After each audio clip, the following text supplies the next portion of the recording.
Money is the root to the evilest ways, and in Sin City, money can take you very far, but you need a lot of it to go very far indeed. But the owner of F1 is apparently very disappointed with the finances around the Las Vegas Grand Prix. Of course, we've been there in 23 and 24, and we're going to be there for a little while yet.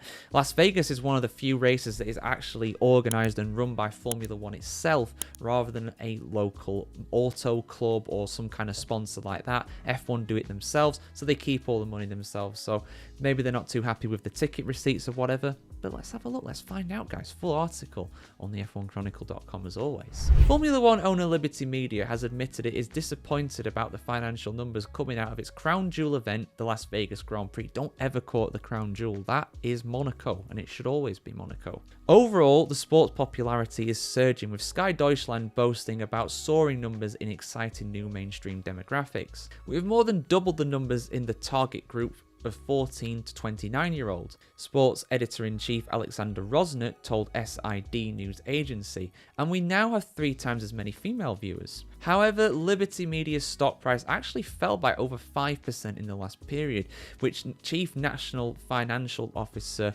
Brian Wendling attributes solely to the Las Vegas Grand Prix. We can't comment on the specifics, he said, but the majority of the miss that you guys are calculating based on the team payment was Las Vegas related. Liberty Media's new CEO Derek Chang agrees. I think we are all disappointed here by some of the financial metrics in the early going here, he said. Las Vegas joined the F1 calendar in 2023 in a highly unique event for F1, as it is actually promoted by Liberty Media, with the paddock and pit lane sitting on land the sport's commercial rights holder owns itself. CEO Chang says the race has so far missed international expectation on revenue, but explains that its executives have already enacted changes that will benefit the 2025 and support a financially successful race for F1. We now have 2 years of real data to understand what prices and products sold well, the demographics of the fan base, and the overall cost structure of the event, he added. We have a clear handle on near-term priorities for Vegas to improve, and we are confident in the value that it provides. Wendling said the biggest problem for the event last year was slow ticket sales after Liberty Media set prices at high levels never before seen in F1 history. He also admitted that there have been softness in certain hospitality offerings. F1 CEO Stefano De Domenicali says the sport remains committed to its Vegas project. As I have always said, this is an incredible Grand Prix in which to help. We need to keep working and make sure that we stay, as we believe, at the top of the range, says the Italian. We need to make sure that we focus our attention on the cost structure and the situation we have to manage here in Vegas. We also have to have an even better local relationship, because that's the key to the success. Yeah, the locals absolutely hate it for the most part. Business owners are not a fan of it. A lot of people in Las Vegas are not liking it. And, you know, it's never the quietest place is Vegas. So that tells you something about the disruption that it causes for that one weekend a year. I mean, yeah, for me, the ticket prices are obscene, and it's never going to be that commercially, you know, successful, because it's going to cost a lot to close down the strip for that. And in terms of the viewing figures and things like that, again, it's not a big surprise. I mean, you look at where people watch Formula One from. The Las Vegas Grand Prix is on early Sunday morning for us here in Europe. In the UK, it was on at 6.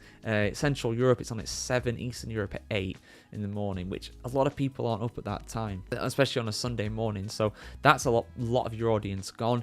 I think for Australia, it's actually not too bad, but the market overall in Oz is not the biggest at the end of the day. And ironically, for people in the US, it's difficult as well, because it's 10 p.m. local time in Las Vegas, I think, when it starts. And is Vegas on the Pacific time? I think they're 8 hours. Yeah, they are. They are 8 hours behind the UK. So those on the East Coast in the US are 5 hours behind. So it's 1 a.m. start time for them. People in the central area, Texas, and a lot of the Midwest, it's on at 1 a.m. Something 1 a.m. midnight sort of time. So yeah, for me, it's never going to be a big success with that start time. But how do you get it on when it's not at that start time? Because it's on the city streets of Las Vegas. So yeah, for me, it's a very tough one. It's a vanity project. It's an event that F1 loves because they promote it themselves, but no one can afford to go there.